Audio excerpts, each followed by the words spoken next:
Are you curious about creating a homeschool schedule that your child loves and learns from?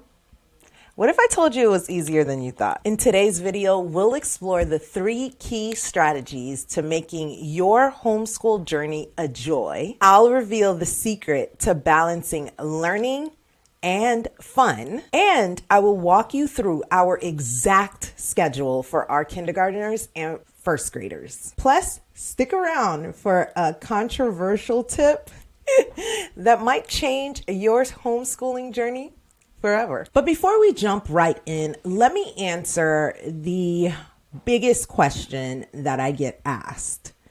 Is a homeschool schedule really necessary? Think of your homeschool day as a well-planned garden. Each subject or activity is a different flower. Math is your roses.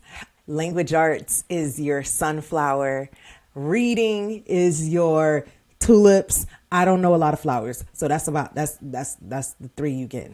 Just as a garden needs a careful layout to ensure that each plant is getting adequate amount of sunlight, adequate amount of nutrients, a structured schedule ensures that each subject or activity gets its right time and attention. Without a schedule, your homeschool day can become like an untended, overgrown garden where some plants overshadow others and some plants just die because you never get to them. But with a well thought out schedule, you create a balanced, thriving garden where every plant blooms. So I remember when I first started this YouTube channel, I was like, somebody needs to tell me how long these YouTube videos need to be.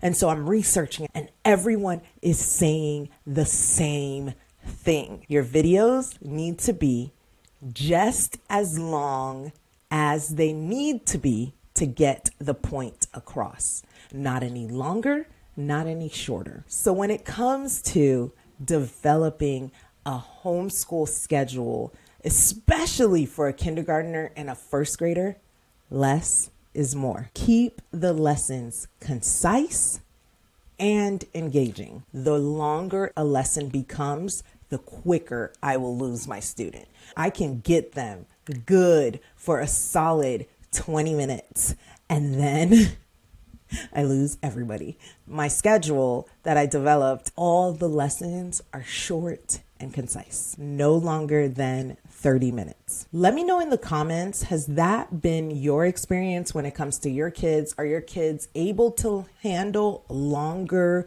stretches of lessons, or do you lose them after 20 to 30 minutes?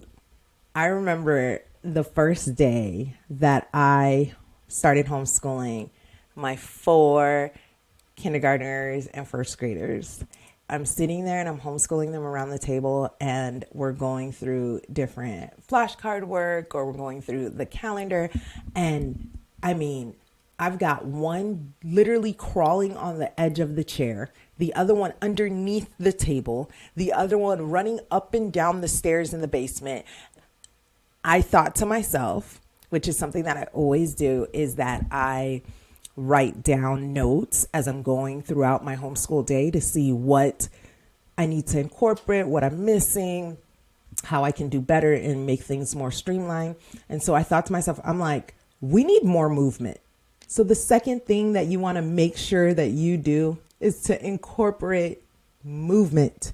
Make sure you guys are moving and have lots of opportunities for stretches and breaks and snacks and different things like that. Now, I am somebody who, like I said when I was talking about just writing tips on the board, I'm somebody who loves to make sure that I'm being a good steward of my time, that what I'm doing it well. And so when it comes to being a homeschooling stay-at-home mom is what this channel is all about. So if that interests you, please make sure you subscribe. Productivity from homeschooling moms. The other thing that we do here is we keep it real. I am a strong believer in keeping it real and talking about what I really do. I have implemented a rewards system. I know that that doesn't mesh well with a lot of people, and that can be somewhat controversial. Using a reward system is like navigating with a compass in a treasure hunt.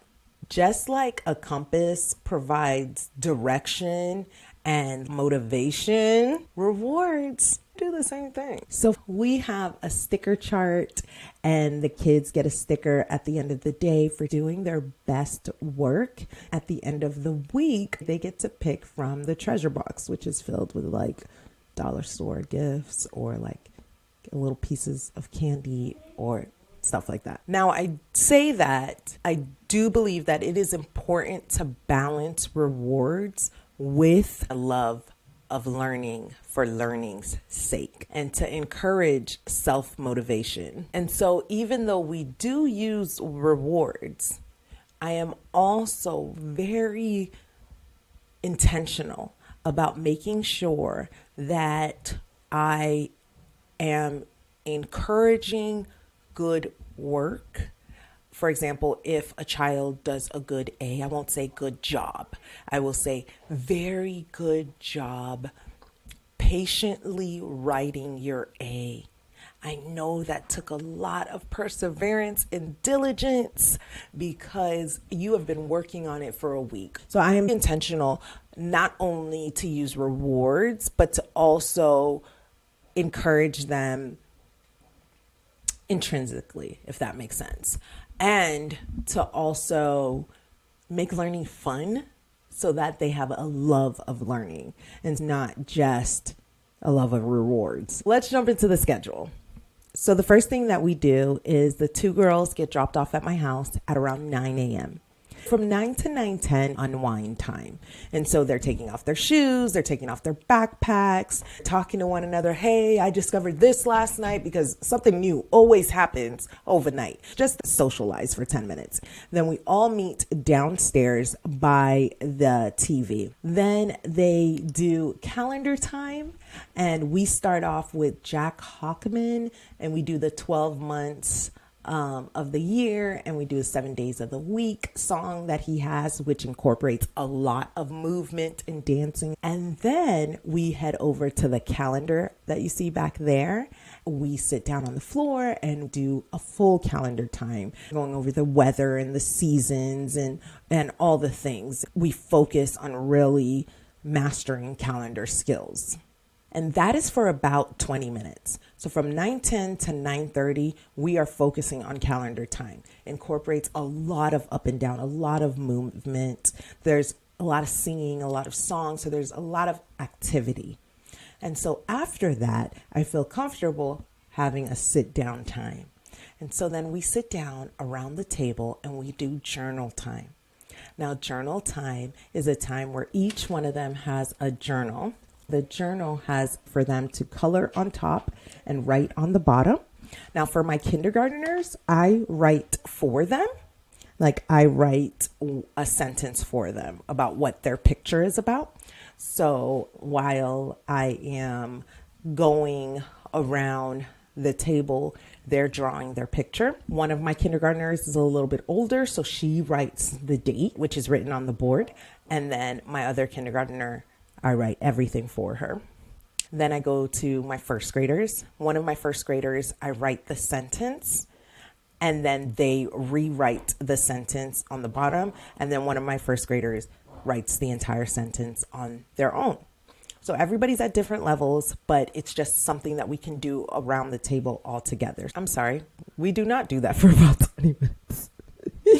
We do calendar time for about 10 minutes. We do journal time for about 10 minutes. So from 9 to 9:30. Now at 9:30, we stop, drop, and roll. So we drop everything and we do circuit. Now I've got a pedal bike. So I put one kid on the pedal bike. One kid is punching on the punching bag. I've got a couch. So one kid is jumping off the couch, crawling underneath the bench and going back around. And then I've got another kid that's going up the stairs and back down the stairs. And we do that for one whole minute. And then go. And then they they rotate to a different section and then go. And then they rotate to a different section. Because there's only 4 of them, that takes 4 minutes.